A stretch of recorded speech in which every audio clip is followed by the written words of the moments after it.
sini gue mau bongkar strategi investasinya para konglomerat ya, dan apa sih bedanya konglo itu mainin duit sama kita orang-orang biasa. Jadi ini sebenarnya materi yang gue udah pikirin dari lama, karena ini adalah satu hal yang gue terobsesi dari kecil. Jadi gue sempat pelajarin semua konglomerasi dari Indonesia sampai di luar negeri. Jadi gue sebutnya high performing conglomerates, dan gue lihat gimana caranya mereka kerja. Dari gue tracking semuanya, keluarganya Salim, keluarganya Sinarmas, kita lihat di luar seperti Jack Henry, Danaher, Ametek, Berkshire Hathaway, Constellation Software. Gue lihat konglomerasi ini, cara mereka mainin capitalnya atau cara mainin uangnya itu rata-rata mirip dan strateginya sama. Di sini nanti gue bakal outline strateginya, gimana caranya kita bisa membuat wealth atau kekayaan ya. Kekayaan itu adalah aset yang bisa kerja untuk kita di saat kita tidur. Makanya konglomerat itu bisa kaya karena mereka punya bisnis, mereka punya bagian dari bisnis, antara mereka fully own atau mereka punya minority stake yang mereka nggak kontrol. Jadi mereka punya bagian dari bisnis yang sangat besar. Itu bisnis itu menghasilkan cash flow yang dipakai sama mereka untuk beli bisnis yang lain lagi. Nah, tapi pertanyaannya, ini kenapa sih gue sebenarnya bikin video-video seperti ini? Jawabannya adalah gue mau bikin ya YouTube channel gue ini adalah sebagai ajang pembelajaran gue sendiri. Karena biasa kita tahu kalau misalnya kita ngajarin orang, misalnya di sekolah ngajarin teman kalian tentang materi, kalian akan jadi lebih pintar. Jadi gue pengen YouTube channel gue yang kalian lihat ini itu adalah sebagai diary gue personal,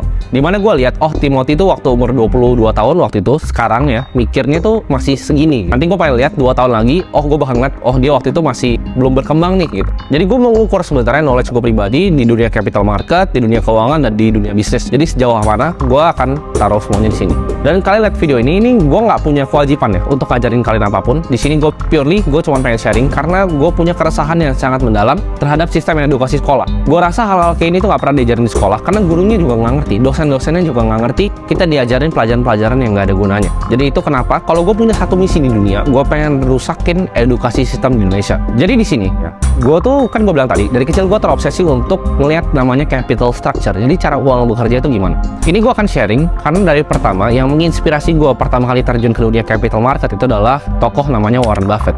Jadi kita akan bahas dari Warren Buffett dulu. Dari awal tuh gue terobsesi ngeliat gimana caranya dia bikin namanya Berkshire Hathaway ini. Orang banyak bilang dia cuma beli saham Coca-Cola, tapi apakah itu hal yang benar? Gitu. Jadi gue pelajarin secara dalam.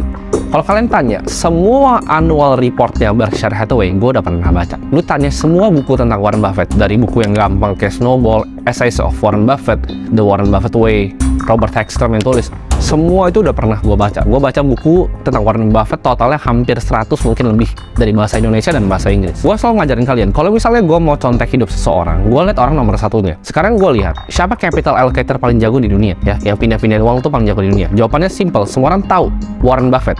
Revenue per employee-nya paling tinggi. Berkshire Hathaway itu headquarter-nya cuma 19 karyawan. Kalian bayangin. Itu perusahaan 600 billion US dollar, hampir setengah triliun lebih, cuma dengan 19 karyawan. Seberapa efektif dan seberapa efisien perusahaan itu? Ya. Kantornya nggak gede, cuma di Omaha aja. Jadi ini edukasi-edukasi gue sampein di sini, itu lu nggak bahkan ketemu di tempat lain, karena ini semua dari otak gue sendiri. Ya. Jadi gue tuh punya notes. Jadi gue ada buku di sini. Kalian lihat. Ini buku tuh isinya, jadi setiap kali gue belajar, gue biasa tulis apa yang gue tahu di sini. Jadi ini notes udah gue bikin lama ya. Ini notes dari tahun berapa ya, 2016 kayaknya. Tapi gue cuma tulis yang super penting, dan ini ya gue bakal bahas di sini. Itu hampir semua yang gue tulis di buku itu. Jadi ini pelajaran gue pribadi selama 8 tahun terakhir. Kalau kalian lihat ya, capital structure kita lihat yang mirip-mirip perusahaannya bahkan di Indonesia. Di Indonesia itu ada perusahaannya Pak Sandiaga Uno dan Edwin Surajaya. Kebetulan gue udah pernah ketemu dengan beliau. Jadi gue lumayan tahu cara kerjanya gimana. Saratoga itu kita lihat mirip banget sebenarnya dengan Berkshire Hathaway. Jadi sebenarnya Saratoga itu nyontek. Jadi kalau kalian lihat banyak konglomerasi di dunia, bahkan selevel Constellation Software-nya Mark Leonard, itu beliau itu nyontek Warren Buffett punya Berkshire Hathaway. Jadi kalau mau nyontek seseorang, gue biasa cari yang nomor satu. Kalau gue mau nyontek orangnya, ya gue selalu ngeliat cara dia main tuh kayak gimana. Nah, gue kan selama ini dalam misi untuk mencari apa ibaratnya vehicle yang bisa ngasih gue paling banyak uang. Jadi gue waktu itu cari dan gue nemuin yang namanya hedge fund. Jadi kita kelola uang orang bisa titip uang di kita kelola, bagi management fee 2-20%, bisa di structure di Singapura atau di structure di Cayman Island. Nah, fund ini kan ada banyak strateginya, ada market neutral, ada misalnya fund yang leverage buyout kayak private equity, ada fund venture capital yang kita masuk di misalnya pre-series A, terus masuk series A lagi, top up, kita jadi lead investor. Jadi itu ada macam-macam ya. Jadi kita bisa antara jadi hedge fund yang kita main di public market, kita juga bisa main jadi bond trader, kita bisa main di private equity, ataupun di venture capital. Nah itu gue pikir cara paling cepat untuk jadi kaya. Sampai gue waktu itu ada di salah satu acara venture capital. Ini kebetulan banget gue datang waktu itu, disuruh datang pagi-pagi, gue datang. Di situ ada salah satu pembicara dari Singapura. Dia adalah managing partner dari salah satu private equity firm paling besar di Singapura. Dan dia bilang kayak gini, karena waktu itu sempat akhirnya gue dapat makan siang bareng sama beliau. Beliau ngomong hal ini ke gue yang benar-benar ubah cara mikir gue. Waktu itu cita-cita gue adalah gue pengen punya fund sendiri, ya. Jadi gue mau kumpulin uang sendiri, gue pakai uang gue sendiri, gue bikin fund sendiri. Tapi setelah gue ngobrol sama beliau bilang adalah semua ya, misalnya fund itu kan ada dua structure-nya, general partner, GP sama LP. Semua GP ini ya, yang ngurus uangnya LP. Lu mau ngomong Pershing Square, kayak lu mau ngomong Bill Ackman dan lain-lain, itu semua mereka adalah babu dari LP-nya. Artinya apa? Fund itu adalah istilah keren untuk kita ngelola uang orang. Karena dengan structure 220 yang paling diuntungkan adalah LP ini. Jadi dia punya buku, kalau gua nggak salah namanya Map of Money. Jadi dia nge-tracking ya. Dia nge-tracking antara uang-uang LP ini. LP paling besar tuh siapa aja? Ya jawabannya Sovereign Wealth Fund ya. Itu misalnya itu dana uangnya dari negara. Contohnya misalnya Temasek atau GIC Singapura. Indonesia itu punya Indonesia Investment Authority, SYF Indonesia. Dan kita bisa lihat ada endowment seperti kampus ya, ada Harvard, Yale. Dan di situ gue belajar banyak tuh tentang cara kelola uang dari endowment. Gue selama ini kira kampus itu investasinya itu lebih kayak santai ya. Tapi kampus itu sangat-sangat agresif. Kalau kita pelajarin Yale model ya, Yale punya endowment fund itu sangat-sangat agresif, bahkan Harvard pun agresif. Harvard tuh tahun lalu kalau gua nggak salah returnnya 20-30% per tahun, mirip-mirip sama Warren Buffett. Dia invest banyak di absolute return fund, di private equity fund, dan juga di venture capital. Cashnya sama bondsnya sangat-sangat amat sedikit. Nah ini gua akan kasih tahu kalian kenapa obligasi atau investasi yang aman itu adalah justru investasi terburuk yang nggak pernah dilakukan sama konglomerasi manapun. Konglomerasi never buy bonds, nggak pernah beli obligasi ataupun surat hutang. Nah, gue breakdown ya punya Warren Buffett, strukturnya kenapa dia nggak akan pernah beli bonds. Nah sekarang tapi pertanyaannya apa hubungannya antara LP ini sama konglomerasi? Nah ini yang gue lihat ya. Kenapa kita lihat misalnya perusahaan asuransi ya? Ini ada mainly asuransi, perusahaan seperti universitas. Ya universitas kita orang bilangnya bukan perusahaan, tapi for the sake of this video let's say universitas adalah sebuah perusahaan ya. Kenapa mereka itu bisa invest sangat agresif? Jadi kalau kalian tahu ya, salah satu fund-fund awal di Indonesia venture capital itu namanya Sistek. Kenapa gue tahu? Karena itu yang punya adalah Niko Wijaya, beliau adalah salah satu mentor gue juga. Sistek ini adalah uangnya, salah satunya adalah dari endowment fund. Jadi kalau kampus itu kan, mereka kan dapat free cash flow dari tuisi muridnya. Nah, perbedaan antara hedge fund sama endowment fundnya kampus, mereka punya holy grail-nya dalam sebuah investasi. Jadi dalam investasi ada yang namanya holy grail ya. Itu ibaratnya itu kayak cangkir emasnya. Cangkir emasnya dalam investasi adalah permanent capital. Ini yang gue pelajarin. Ini kenapa kalian perhatiin Saratoga itu IPO. Ini kenapa Berkshire Hathaway itu adalah perusahaan TBK. Karena mereka dapat akses ke uang yang nggak pernah balik lagi. Contohnya, kampus ya. Kampus lu bayar tuisi, uangnya nggak pernah balik lagi. Ini kuncinya. Lu mau jadi kaya, lu harus ngerti tentang permanent capital vehicle ini. Sedangkan kalau lu punya fund, lu bisa bikin fund satu ya, lu mau raising $10 juta. Uang itu udah maturity date-nya. Nanti dalam 4 tahun, dalam 6 tahun, LP lu akan minta uangnya kembali. Kalian perhatiin. Sedangkan di asuransi, lu bayar asuransi ini, uangnya itu nggak pernah kembali. Yang dilakukan adalah cuman aktuaria di dalam. Dia cuman hitung risk ya. Itu cuman pure matematika. Asuransi adalah bisnis matematika. Dimana kalian kasih uang, dia hitung resikonya, uangnya dibalikinnya kapan. Tapi intinya ya, premiumnya itu nggak pernah balik. Dan kalau kalian lihat misalnya di saham-saham Indonesia, Bank BRI segala macam, shareholder paling besar itu siapa? Ya pasti paling besar SYF lah. SYF ya, Indonesia Investment Authority. Kita lihat ada government-nya Singapura. Kita lihat lagi, yang besar tuh apa? Prudential. Kita lihat yang besar lagi apa? AXA. Lihat Bank Mandiri dan lain-lain, itu ada Allianz, AXA, Prudential selalu. Kenapa? Karena uangnya kalian pakai untuk bayar premi, sama mereka dipakai untuk beli equity. Ya. Jadi itu adalah permanent capital vehicle. Berkshire Hathaway bisa besar, itu bukan karena dia invest saham doang. Tapi Berkshire itu ada dua strateginya. Strategi pertama adalah dia beli semuanya bisnisnya. Contohnya seperti Geico, yang pertama dibeli adalah perusahaan asuransi. Karena tadi uangnya dikasih dan nggak pernah balik. Jadi konglomerasi itu caranya gitu. Cari yang bisa ngasih kalian permanent capital. Jadi ini adalah yang dilakukan sama Warren Buffett di Berkshire Hathaway. Strategi dia dua.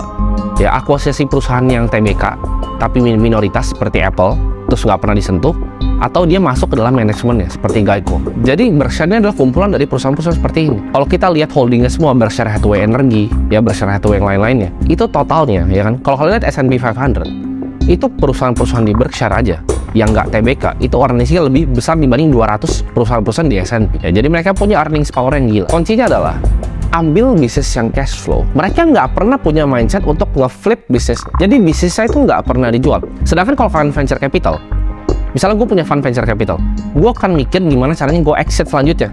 Gue mau buang sampahnya ke siapa nih? Dari series C ke series D gue mau buang ke siapa? Atau nggak misalnya, aduh udah jelek nih, ya si misalnya lead investornya Sequoia nih, Sequoia udah nggak top up lagi. Wah ini startupnya mati nih. Series B gue harus buang barang gue nih ke siapa? Gitu. Mindsetnya adalah flipper. Ya, berapa X nih? Oh 10X, 5X. Sedangkan kalau Warren Buffett dan konglomerasi yang lebih besar lainnya, that's not how they play the game. Mereka beli perusahaan untuk nggak pernah dijual. Bahkan lu lihat equity fund yang long kayak Fund Smith-nya Terry Smith, itu dia nggak pernah jual saham. Jadi dia beli perusahaan itu benar-benar untuk di hold forever. Nanti gue akan jelasin kenapa. Ya, kenapa Warren Buffett itu nggak pernah jual American Express dan kenapa Warren Buffett nggak pernah jual Coca-Cola. Inti menjadi konglomerasi itu punya permanent capital vehicle yang ngasih kita cash flow, yang uangnya kita pakai untuk bisnis yang bisa cash flow lagi. Nah dari cash flow bisnis ini kita pakai buat beli bisnis lagi, itu konglomerasi. Jadi cara mainnya gitu. Mereka nggak ada yang nge-flip langsung main jual, beli ini jual, enggak. Ya, contoh kita mau lihat gimana caranya bikin uang paling banyak di Indonesia. Pertanyaan gue simpel, siapa konglomerat paling kaya di Indonesia? Mungkin ada yang bilang yang baru naik kan tuh yang dari sahamnya Bayan Resort, dan juga Hartono keluarga ya kan dari BCA. Tapi kita semua tahu, kalau kan ngomong sama pengusaha, semua orang tahu who's the real boss di Indonesia. Jawabannya adalah grupnya Salim. Semua ini banyak kan tuh dipegang sama grupnya Salim. Dia punya semua di lini bisnis Indonesia ya. Lo mau ngomong sampai media kayak MTech pun dia ada campur tangannya. Mau tambang sampai bumi itu dia punya campur tangannya. Nah, kita lihat tahun krisis 98. Salim tuh punya dua perusahaan paling besar, yaitu Bank BCA yang akhirnya dilepas ke Hartono dan Indofood. Ini kan sebenarnya pilihan tuh. Ya, kalau kalian benar-benar tracking secara dalam, ini pilihan antara dia mau buang yang mana waktu itu. Karena dia cuma bisa selamatin satu, yang diselamatin yang mana? Apakah BCA? Yang diselamatin itu Indofood. Kenapa? Kalian perhatiin, orang kaya di Indonesia banyak kan cuma dari dua, media sama retail. Jadi kenapa dia selamatin Indofood? Karena Indofood waktu itu lebih cash cow. Jadi apakah tapi kekayaan Salim itu holdingnya adalah di Indomie?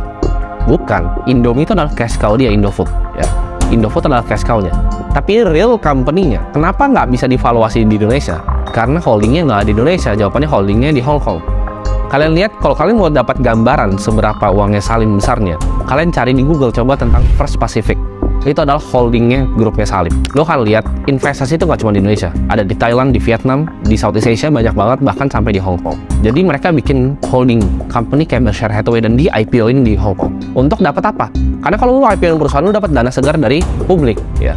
Dengan lo punya perusahaan IPO, gampang. Lo mau nyari duit, lo bisa right issue. Lo mau nyari duit, lo bisa private placement. Itu uang yang dipakai permanent capital ya, untuk akuisisi bisnis lagi yang ngasilin cash flow lagi untuk akuisisi bisnis lebih banyak lagi. Jadi ini kayak snowball, tambah lama tambah besar. Itu adalah compounding vehicle yang asli, yaitu beli bisnis untuk nggak pernah dijual. Ini gua akan contohnya konglomerasi yang nggak sebesar Berkshire, tapi ini mungkin sahamnya menarik. Kalau kalian banyak investor saham US, kalian harus tahu tentang saham yang tickernya CSU, namanya Constellation Software. Jadi ini perusahaannya, ini kayak Berkshire, tapi dia cuma beli vertical SaaS software. Vertical software itu maksudnya apa? Itu perusahaan yang niche di satu industri yang dipakai terus.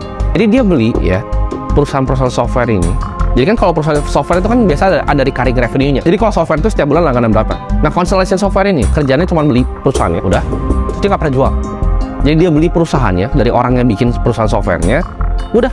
Dia tetap jalanin kayak biasa aja gitu. Jadi dapat uang per bulan, recurringnya atau per tahun, uangnya diambil lagi sama dia. Dia beli lebih banyak perusahaan software lagi. Dia sekarang punya 500. Lu bayangin 500 perusahaan software. Dia cuma pernah jual satu. Itu pun dia nyesel dibilang dijual. Kalau kalian baca annual report-nya, dibilang dia nyesel jual satu itu. Jadi perusahaan software ngasilin uang, dia pakai untuk beli lagi.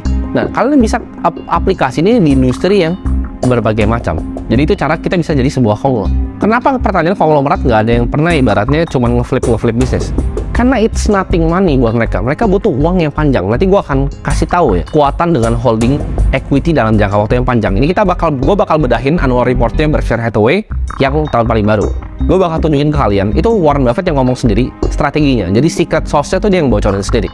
Dan ini dicontek sama semua orang ini. Gue percaya ya Saratoga Group itu pasti nyontek Berkshire Hathaway. Gue percaya Constellation Software pun itu nyontek Berkshire Hathaway. Sampai gue percaya First Pacific Salim pun nyontek Berkshire Hathaway. Cara mereka manage capital allocation. Lo akan bisa ketemu model ini ya di semuanya ya, dan jadi model operational excellence ini dan capital allocation yang disiplin. Jadi ini beberapa nama yang kalian mungkin bisa googling sendiri. Namanya Danaher, ya kalian bisa cari Ametek, kalian bisa cari Jack Henry. Itu semua perusahaan-perusahaan konglomerasi yang modelnya mirip kayak yang gue omongin sekarang. Jadi seumur hidup gue, ini yang gue lakuin ya. Dari dulu cita-cita gue cuma mau punya 1 triliun. Jadi gue cari cara paling cepat untuk dapet ini atau cara paling make sense. Gue sekarang mikir caranya adalah dengan gue punya ya semacam konglomerasi kecil di industri yang gue tajam. Dengan gue membeli aset-aset yang gak akan pernah gue jual lagi, yang ngasilin uang ya, atau dari capital gainnya gue ambil untuk beli aset-aset lagi. That's how they play the game. Jadi gue akan bahas ya konklusi di sini sebelum kita jump in ke annual letternya. Gue bakal kasih secret sauce-nya. Jadi itu pertama, untuk kita build yang namanya kekayaan, kita harus punya piece of a business. Kita harus punya bagian dari bisnis, antara bisnis kita sendiri atau bisnis orang lain yang kita investasikan. Penting, harus punya bisnis. Lu nggak bisa tukar waktu lu dan jadi kaya. Itu yang pertama. Kedua, never go for lousy investment. Jangan pernah beli deposito, jangan pernah beli obligasi. Jangan pernah beli surat hutang. Ya, don't go for lousy investment. Always masuk ke equity atau yang higher risk. Kenapa itu akan gue jelasin sebentar lagi. Dan 3 ya. Jadi kuncinya cuma 3. Think super long term. Kalau misalnya ada teman datang ke gue bilang, oh Tim, gue punya bisnis nih, di bulan ini gue ngasihin sekian, di kuartal ini gue bakal ngasihin sekian. Gue pasti mikir, oh ini orang levelnya masih rendah. Kenapa? Karena orang yang punya mindset panjang itu biasanya jauh lebih kaya. Kalau misalnya kita ngomong sama orang yang mindsetnya 20 tahun ke depan, mindsetnya 25 tahun ke depan. Gue itu dalam perjalanan gue ya bikin konglomerasi yang gue pengen, itu gue kasih target tuh 50 tahun ke depan. Gue nggak tahu masih 20 atau enggak, tapi target gue 50 tahun ke depan. Itu jauh banget. Itu nggak 10 tahun, itu nggak 5 tahun, itu nggak 3 tahun. Jadi kalau gue beli aset, itu target gue panjang sampai 50 tahun ke depan. Itu cara gue lihat, cara framework gue berpikir. Jadi gue nggak berpikir cuma buat 1-2 tahun ke depan, tapi gue punya view yang long term. Karena kita tahu compounding itu paling kuat kalau dipaduin sama waktu. Jadi 3 ya, lo harus punya piece dari sebuah bisnis. Lo jangan invest di lousy investment. Kedua, dan yang terakhir adalah kita punya pemikiran yang super long term. Itu yang bedain kalian sama konglomerat. Nah sekarang ini gue akan kasih tunjuk kalian di sini. Jadi ini tulisan dari Warren Buffett ya, The Secret Sauce. Berkshire itu tahun 1994 itu menyelesaikan share purchase 400 juta lembar Coca-Cola. Ya 400 juta lembar Coca-Cola. Harganya waktu itu 1,3 miliar US dollar. Ini tahun 1994 ya. Abis itu dia nggak pernah beli lagi. Kalian cek sampai sekarang di portofolionya itu masih sama ya, 400 million shares. Ini maksud gue kenapa jangan pernah beli obligasi. Ini kata-kata dia sendiri. Cash dividend yang dia receive dari Coke tahun 1994 itu 75 juta dolar ya. Jadi kan perusahaan itu kan menghasilkan laba. Simpel ya, misalnya Coca-Cola kan gue contohin Coca-Cola biar kalian gampang banget ya ngertinya. Coca-Cola itu kan jualannya ya Coca-Cola. Dia kan ada marginnya itu. Jadi dia ada profitnya setelah dia jual ke orang, dia bayar karyawan semua, ada yang namanya net profit. Nah kalau perusahaan TBK rata-rata net profit ini bisa dipakai antara untuk retain earnings untuk kembangin perusahaannya atau dibagi sebagai dividen. Tapi perusahaan yang sudah konsisten earningsnya biasanya bagi-bagi dividen. Nah Coca-Cola ini adalah salah satunya. Jadi dengan Warren Buffett pegang 1,3 miliar, dia dapat dividen 75 juta pada tahun 1994. Ya, di tahun 2022 dividennya berapa? Ada yang bisa tebak nggak? Kan tadi 75 juta. Dividennya tuh naik sampai 704 juta. Lu bayangin. Jadi tahun 1994 dividennya 75 juta, ya. Tahun kemarin dividennya 700-an juta dolar dengan uang yang sama 1,3 miliar US dollar. Dividen itu setahun ya dikasihnya, setahun. Kenapa bisa gitu? Karena dia punya a piece of a great business yang dia nggak pernah jual. Nah kita lihat, kita expect ya, Charlie and I expect bahwa checks ini akan likely to grow. Jadi dividennya bakal grow ke depannya. Mungkin ya 5 tahun lagi, 10 tahun lagi, dia cuma beli 1,3 miliar dolar. Mungkin dia bisa dapat 1 miliar dolar setahun dividennya nanti, 5 tahun lagi. Itu adalah kekuatan kita nggak pernah jual perusahaan yang memang bagus. Dia nggak pernah punya pikiran untuk trading Coca-Cola. Ini baru cuma dari dividennya. Sekarang kita lihat cerita kedua, American Express. Ya kan tadi gue bilang Coca-Cola sama American Express. Gue akan bahas dua-duanya. American Express ini sama.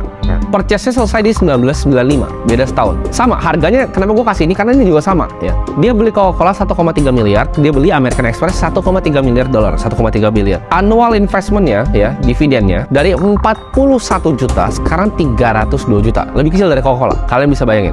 Dari 41 juta, sekarang 302 juta per tahunnya. Nah, orang bilang kan, tapi ini kan dividen doang, apa spektakulernya? Karena kan taruh uangnya juga gede. Betul. Tapi yang kalian belum lihat juga capital gain-nya, ya.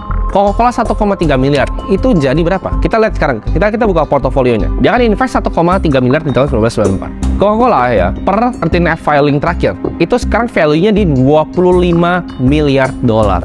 Nah, kalian bayangin, tadi cuma masukin uang 1,3 miliar dolar. Dia dapat awal-awal dividennya cuma 70-an juta dolar. Sekarang dividennya setahun aja udah mau hampir total investasi dia waktu itu. Terus harganya itu naik ke 25 miliar dolar.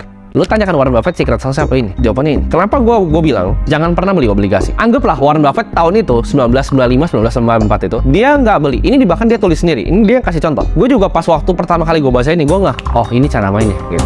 Begitu waktu itu kalian anggap kita beli obligasi dengan uangnya sama 1,3 miliar. 1,3 miliar dolar itu kalau misal obligasi di US itu bisa dapat 80 juta dolar per tahunnya. Jadi setiap tahun konsisten tuh 80 juta, 80 juta, 80 juta, 80 juta. Kalau tadi dari 75 dia naik lagi ke 80, 90 sampai sekarang akhirnya di 700. Dividennya doang belum naik ke 25 miliar harga sahamnya ya. Sekarang lu lihat, kalau lu taruh tadi 1,3 miliar ya di obligasi, lu dapat 80, 80, 80, 80, 80, 80 sampai sekarang dapat 80. Tapi di tahun sekarang nilai uangnya berapa? 1,3 miliar. Nah, apa? Kalau tadi lu invest di Coca-Cola, itu nilainya jadi 25 miliar. Dividennya jadi 700 juta dolar. Kalau lu taruh di obligasi cuma dapat 80, 80, 80, 80 dan di ujung waktunya itu cuma 1,3 miliar. That's why you never fucking buy bonds. Ya.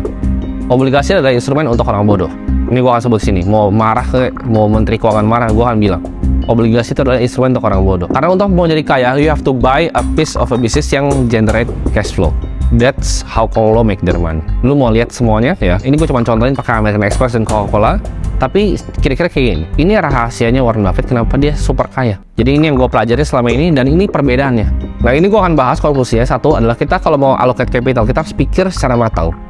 Yang kedua, jangan go for fucking lousy investment. Jangan go for lousy investment. Ya. Tiga, kita think long term. Jangka panjang banget pikirnya. Empat, gue tambahin satu lagi sebelum penutup adalah kita jadi orang yang lebih risk averse.